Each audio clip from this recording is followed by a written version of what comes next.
You know, I don't fucking know, dude. It's just a way to like people try to make it feel special when like it's just another day, just another fight. It's gonna be special if I win. If I get knocked out, I'm gonna look back like fuck, this sucked.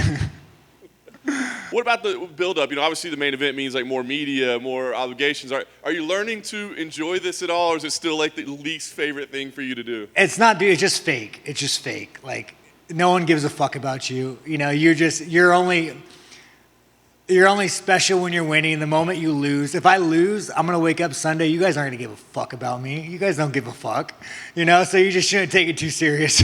I think you're making some assumptions there. Maybe we really care about you. Well, I mean, okay, I will say like there's some people in the MMA world that are like, I have some fans who they message me. They're about it. But as far as like any amount of fame, you shouldn't hold on to it. We're all just fucking hairless monkeys going through the world. We shouldn't take ourselves too serious.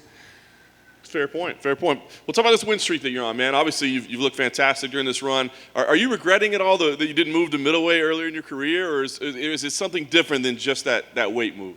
Yeah, it's something different, man. I mean, even if I was at welterweight, I trained with a lot of welterweights. I think that I would be highly successful. I think I'd be in the same spot if I was a welterweight. If anything, it would probably be easier to be fighting smaller guys. Mostly, like, the success is coming from a lot of mental work. Just, it's kind of funny, but accepting failure has helped me the most. Interesting. Is it part of that attitude that you just mentioned, like not taking yourself too seriously and just... Yeah, no, 100%. When you have something that you hold on to so tight you don't want it to lose, you start kind of being a pussy to prolong it. You start like you stop wanting to take risk because you're just so worried about losing it. And then as a middleweight going out the accident, it's been a lot easier just not to care. Yeah. What is like kind of your focus then right now? I mean, do you think like I'm chasing a belt, I'm going after this glory, or is it not even really about like achievements or reaching certain levels?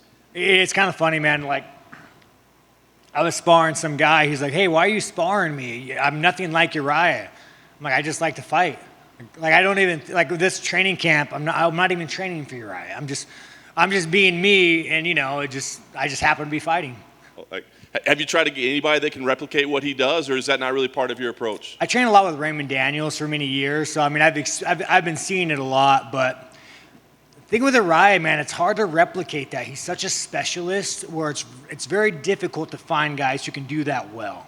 But I mean, at the end of the day, just keep your fucking hands up. I was going to say, so with that said, is it not really about reacting to what he does, but making sure you do what you do? Yeah, it's one of those things you shouldn't worry too much. Like if someone's a great wrestler, you shouldn't even worry about his wrestling. You should just go in there and fucking fight. If he takes you down and beats you up, it is what it is. Go back to the drawing board the next day. Yeah. You talk about sparring. You're getting this reputation in the community as the hard-headed, tough guy in the gym. What do you think about that reputation? Do you enjoy it, or do you think it's wrong? I like to spar. I always use sparring as therapy sessions.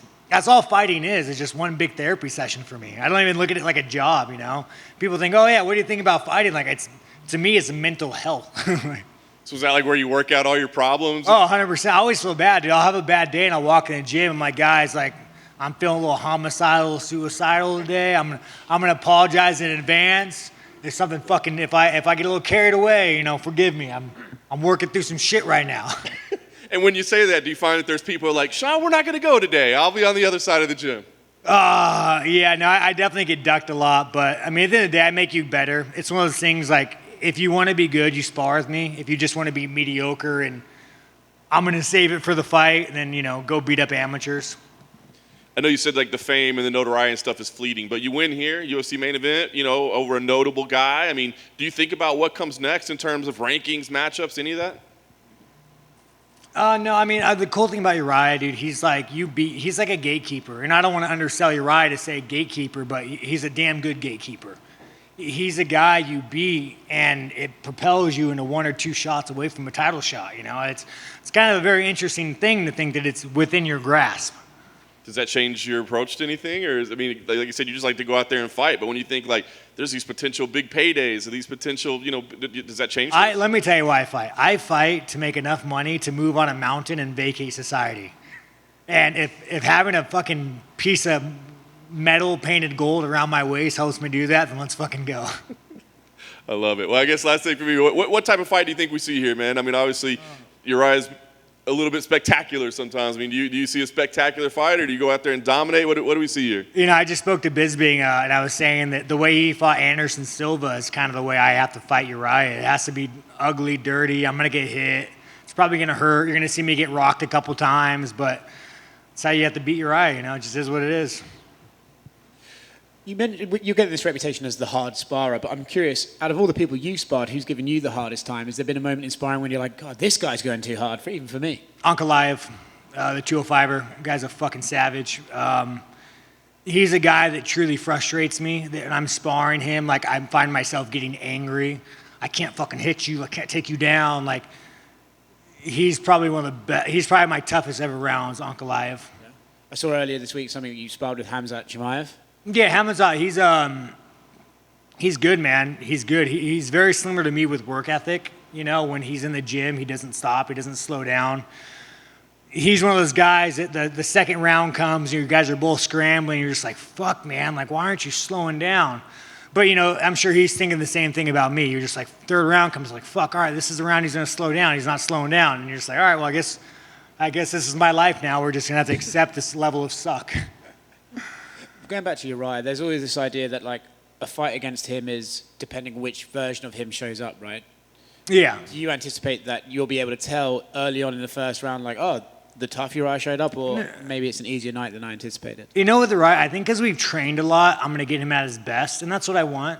I don't want Uriah to come out as the fucking head case. I want him at his best, you know, and then I don't want if I win or if I lose, or if I win, I don't want to go back and be like, well, hey, you know, I beat Uriah because he's a fucking head case. Like, that's a shitty way to win. Mentioned just training with him, he's actually got a reputation as a tough sparrer sometimes. Uriah's kind of a cunt, man. Again, I like Uriah, so I say that. But, like, here's the difference between me and Uriah. I'll spar you and say, listen, man, I got a fight coming up. You're probably going to bleed. I'm going to try to fuck you up. I'm going to try to hurt you. I'm going to try to take your soul from you. And guys are usually like, well, man, thanks for telling me. Uriah is the kind of guy that says, hey, best friend, like, let's go watch anime after this. Like, we're really good fucking friends. Next thing you know, spinning back fucking heel kick to the face. So, I mean, me and him are a little different. I'm honest with my intentions. Uriah is like the hidden psychopath, you know, where it's like me, like, I'll tell you, like, I like to hurt you. I like to fucking hurt you. Uriah is the kind of guy that will fucking knock you out and be like, oh, you okay? And then go beat his fucking dick off to it before bed, you know? Yeah. I think you're like one of maybe 3 people in this entire organization who says the word cunt. Yeah. I picked that from the English, man, or the Australians. I love it. Cunt. My favorite word. This is our first interview of the day. This is great. Was there a specific reason why you decided to drop to middleweight? Drop to welterweight after starting your career at middleweight? It's like this weird thing with fighters. You know, bad advice, but you think in life sometimes you think the more you sacrifice and the more you suffer, you know, you'll get back. But I just seen like a post of somebody saying, like, if that were true, you know, day laborers would be the richest in the world. It's not really true, man. Like, you don't got to kill yourself to be successful. You don't. A lot of it's your mind. A lot of it's luck. A lot of it's time and place. But a lot of it is just being a coward, just trying to give up more to get more, give up more to get more, you know, which is usually not how it works. You said that people wouldn't care about you if you lost, but, I mean, have you felt more fans gravitating towards you with your personality? I mean, you have a personality and you're funny, you know what I'm saying? Like, do you feel it? Well, you know, I like the fans that just like fighting, you know? Like, there's a lot of, like, bandwagon guys, and, like, I'm not for you, man. Like, I'm not, like, if you just want to jump on the bandwagon and be like, oh, I like that guy, you know, like, but if you really like MMA and you like fighting, you don't give a fuck if guys win or lose, and you're just here to fucking scrap, like, then I like you. But if you're just, you know, there's just like any other fucking fan in the sport, you know. Too many guys are just like, oh, I like him because he's winning, you know. Like, some of my favorite fighters are guys that fucking, you know, they're not champions. They never were champions. So you were originally supposed to fight on UFC 265 in front of fans, and you haven't fought in front of fans since your return. I mean, did that bug you, or is the main event? I mean, you got your main event. I mean, no, I don't care. I didn't care. Fans or no fans, I actually kind of quiet. I like it quiet. You could actually hear punches land. You hear corners. It's nice. It's more of like an intimate setting of violence. You know, it's more enjoyable. Two more for me. Did you expect that video to go viral of you in Orlando? Oh, fucking Orlando. Let me start off with saying that I like Orlando. He's a good guy. But nah, man, it's just like, here's the thing, dude. I'm an asshole and I'm a cunt. And like, I'll be the first one to admit it, dude. And so whenever he did that and like, did I deserve it? Probably. I was probably running my fucking mouth.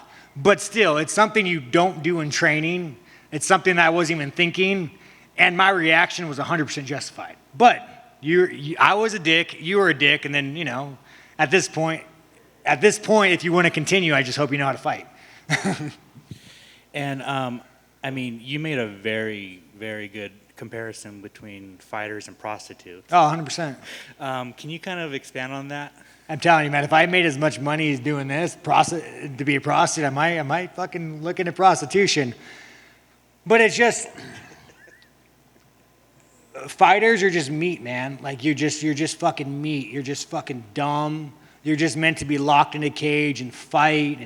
And you know, it's like, you're used. And again, I love the UFC. I fucking love the UFC. I am like, if you guys know me, I'm a fucking fanboy of the UFC. But, again, stop thinking you're more than what you are. You're a fucking dog fighter. Like, you know, people take fighting too serious. Because, you know, we're really not. Like, we're just idiots. I mean, how would you say we're not idiots? We get locked in a cage and punch each other in the face. Like, how do you do the mental math that what we do is anything less than that, you know?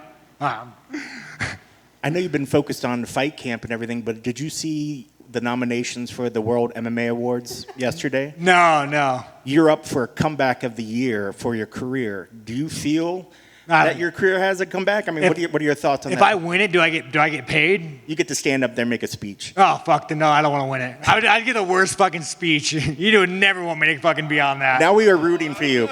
People watching this, vote for Comeback of the Year. I mean, but do you feel, I mean, you've seen your career has been so long. You've been in the sport for 13 years, fighting professionally, if my math is correct. Do you feel that you're having a resurgence of your career? And if so, what is the key to that? I mean, I'm 30, man. Look at Uriah. He's about to be 37. He's still fucking slanging and banging. Yeah, you know, like I said, dude, I just want to make money and move on a mountain, man. Like, I need to fight for that. Like, don't get me wrong, I love fighting, but like Comeback of the Year means fucking jack shit to me. The fuck does that mean, Comeback of the Year? That means you sucked at one point. The fuck? No, I'm not gonna say. So you called Uriah gatekeeper. Have you ever felt that people look at you and think of you with your long career in the sport as a gatekeeper as well? Do you think people would look at you and say, well, if I can get through Strickland, I know I'm something, or I've made it to some sort of level in this sport? No, I don't think I'm a gatekeeper because I think I'm at the cusp to, you know, like I'm not at like. Uriah's been in the sport so long, he's fought so many guys, so we're like, he's kind of, and again, I'm not insulting, he's a tough fucking gatekeeper, you know? There's so many paths to the title, and that's kind of a gate sometimes you don't want to have to go through. Maybe go through this guy, you know? But no, I'm not a gatekeeper. And I'm 30. I still have a lot of fucking great years left in me that, a lot of great potential that, I mean, or maybe I'm a fucking gatekeeper. Who fucking knows, man? Hell, like maybe I'm a gatekeeper. Maybe I suck and Uriah's gonna knock me out and I'm gonna be the guy like, yeah, I guess I'm the gatekeeper. Who wants to fight me and make money, you know? And then slowly I'll get on a shitty record losing streak and I'll be like, UFC, give me one more fight. I just want one more paycheck. I'll fucking fight anybody. Who fucking knows? Lastly, you know, it's the cliche question, but what are your keys to the victory? What needs to happen on fight night just to make sure that you get your arm raised? With Uriah, he's a very dangerous man. He's a guy that if you fuck up, you go to sleep. I just gotta fight, man. It's one of those things where you're not gonna outpoint Uriah. You're not gonna have a fucking point sparring match. You just gotta go head to head and, you know, try to knock each other out. If you did win the award, what would be your award music as you're walking up to get your award? Would you have a certain song that you would like to hear as you're walking up to accept your award? Man, you guys know there's an old Jackass song, dude. It was like the Jackass intro. Fuck, what was it? It was You know there's a new movie coming out, Oh, right? I know. I can't fucking wait, dude. That was like back when kids were cool. Now kids suck. Like, our idea was fun back in the day. Was like, let's get in a trash can and put skateboards under it and just like push each other down the hill and see what happens. Now, like little fucking like 13-year-olds are shaking their ass on TikTok, like fucking like. We should be so thankful for Jackass that we lived in the time of Jackass, and I'm so sad that like these fucking kids these days don't have that. Like, oh my god, kids suck these days. They suck so much. It's so bad. Kids stay in school, right? No, I mean it doesn't even matter. Your generation's fucking awful. Like, it doesn't matter what you do. You're just gonna grow up to be whiny little fucking emotional, sensitive fucking cunts. Like, don't stay in school. Actually, go do No, do the opposite. Go fucking do drugs. Go fuck up. Go to jail. Get arrested. Because maybe we need a war. Maybe we just need a good war. Like maybe like North Korea or China. That might fucking fix everybody. You know, it's a problem. We've had too many easy wars. We need like a good one. We need like a Vietnam to fucking harden everybody back up. Big shot. Okay. That could be your award speech. Yeah. China, Russia, can you please drop a bomb on us? We need to fix our generation.